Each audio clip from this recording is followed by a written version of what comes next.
Hey guys, Major Kate here, back with more Black Ops Cold War content. And today, we're going to be doing another DMR loadout, this time for the AUG. But before we start, a thank you. You guys have been amazing. This channel reached 100 subscribers not too long ago, and I could not be more thankful. The reception has been absolutely outstanding. And if you want to keep helping us grow, the best way to do that is by sharing and liking the videos. Also, if you're part of the 47% that's not subscribed, what are you waiting for? Hit the subscribe button and turn your notifications on, as I have more Black Ops Cold War content coming in the days ahead.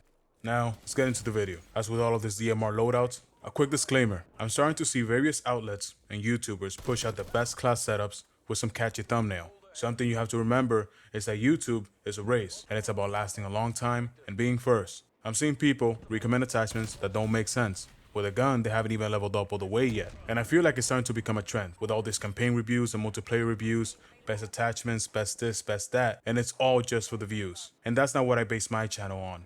My channel is based on hard numbers and experience, and I will never bring you a DMR loadout for Cold War without these requirements being met. First, the weapon needs to be maxed out, reaching the marksman badge. Second, 1,000 kills confirmed, double what the sharpshooter badge requires. And third, all camo challenges completed, getting that expert badge. These three combined will earn you the master rank for that specific weapon. These are not difficult by any means, but they assure enough time to get to know the weapon, to make an educated opinion on what is the best setup, and that is my promise to you. These requirements do take time, so I can bring you guys the absolute best setup for your loadouts instead of clickbait. But enough talk, let's get into the loadout. As always, there are three things that I look for in a DMR. That is reliability, accuracy, and speed. But first, we're going to look at the base stats for this weapon. The AUG does 54 damage at its maximum range of 38.1 meters, allowing us to secure a one burst kill up to that range, with a time to kill of 140 milliseconds. It has a fire rate of 857 rounds per minute, but this is within the burst. You will still get a 240 millisecond burst delay. Going into our handling, our sprint to fire speed or sprint out time is 400 milliseconds, and our aim down sight time is 350 milliseconds. I said this before in my other DMR loadouts for the beta, that being the M16 and the Type 63, and don't worry, those videos will be coming out shortly because some stats did change and we have more attachments available to us. It's just that I wanted to bring you guys something new in the meantime. But back to our handling stats. When you compare this to the competition, the SMGs and the assault rifles in this game are so much faster than the tactical rifles. The average SMG aim down sight time is 275 milliseconds, and the average assault rifle does it in 300. So from the start, tactical rifles are a whole 3 frames slower or 50 milliseconds. As always, mission this takes gear, and first on the list is reliability. All the weapons in this game have a horrible bullet velocity. It's so bad in fact that any hit to our bullet velocity will result in the game feeling like lagging, or like the hit detection is not up to par, as it takes so long for the bullet to register. Exclusive Ace did an amazing video on this, and I'm going to leave the link down in the description below. With that being said, I found that personally, I try to stay away from attachments that decrease my bullet velocity, especially with a burst rifle. Slow bullet velocity means that at range, the bullets will take longer to hit the target, as well as being more spread out within the burst, allowing for the enemy more time to get out of the burst path, specifically when you need all 3 bullets to connect. So the first on the list is a 19.8-inch Task Force barrel with a damage boost of 19%, taking us from the 54 to a 64. And even though this doesn't really matter, as it does not reduce the number of shots it takes to kill, it will also give us a 50% more damage range, taking us from the 38.1 meters up to 57.1 meters. But the most important stat of this barrel is that this is the only attachment that improves our bullet velocity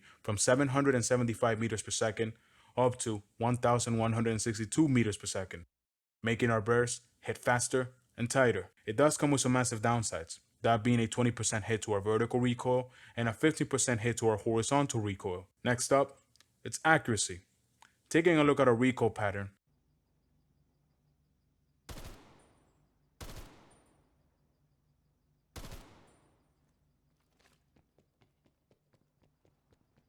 as you can see, the AUG doesn't have the best recoil pattern. It tends to go up and then to the right with a bit of randomness. But remember that our barrel doesn't help in this aspect, as we take a big hit to both our vertical and our horizontal recoil. So this is what our new recoil pattern looks like.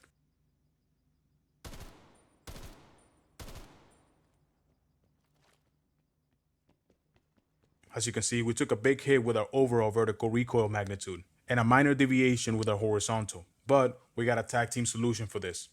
First up is the Field Agent Grip with a 10% boost to our vertical recoil, taking our variable from 504 joules down to 462 joules, and taking our horizontal recoil variable from 191 joules down to 124. For those of you who don't know, recoil in Cold War works off an X and Y axis, with Y being vertical and X being horizontal. The higher the number on the Y axis, the more your gun will kick up. Meanwhile, on the X axis, if the number is negative, it will kick to the left, and if it's positive, it will kick to the right, with 0 meaning no horizontal recoil. For our second recoil attachment, the Infantry Compensator, giving another boost to our vertical recoil all the way down to 357 joules, and our horizontal will take a minor hit from 124.88 to 141.52 joules. And this is what our new recoil pattern looks like.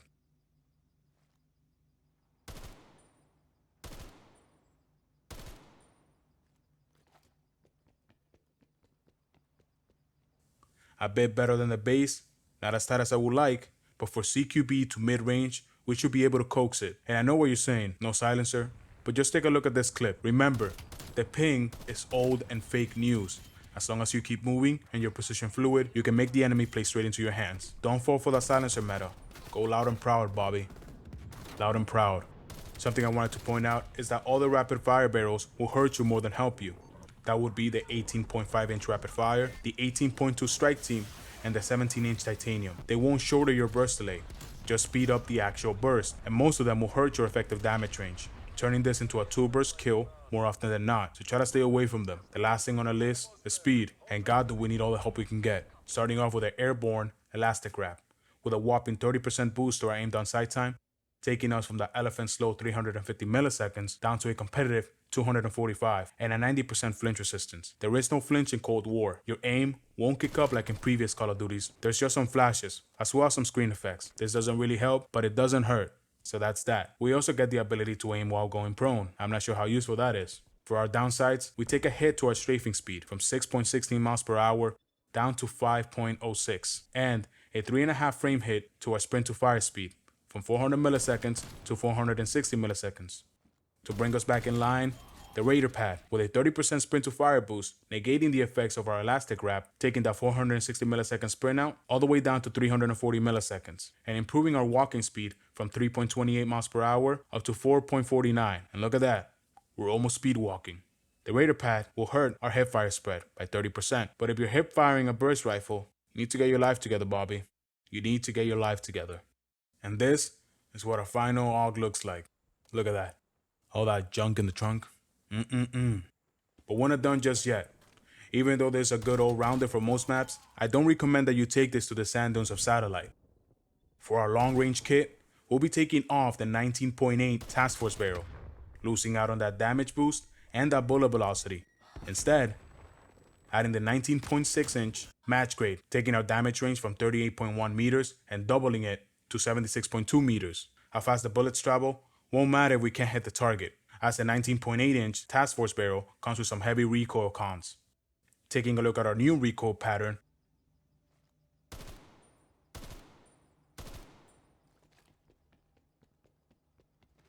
nice and tight, perfect for counter sniping. Now, there is something I should tell you before we finish up with this DMR loadout, and that is sights. The AUG comes with built-in sights, which are more than good enough, and I personally never use sights, but as of right now, most of the zoom sights are glitched, with the reticle not being displayed properly. I won't recommend you guys a sight, because I'm sure they will fix this in the coming weeks with a future update. But for right now, the Gunfighter Wildcard might be your best friend, as it allows up to 8 attachments. I still think that stacking up on 6 perks is better, but that's just me. Well, there you have it. I had a blast making this DMR setup, but I want to hear it from you guys. What do you guys think about the AUG? And what's your favorite weapon to use right now, as we're just 1 week in to the Black Ops Cold War lifecycle? Let me know down in the comment section below. If you enjoyed this episode of the DMR Loadout series and want me to cover another weapon, leave your recommendation down in the comment section below. As of right now, I am currently working on the best setup for the AMAX M67 rounds for Modern Warfare, so hit the subscribe button and turn your notifications on to get notified when that video goes live. If you have any questions, hit me up on Twitch. The link will be down in the description below. As always, a like rating is always appreciated. Also, check out my other DMR loadouts, as the collection will double in size within the coming weeks. Well, that's all for me today. I'm Major Cade, and I thank you for watching.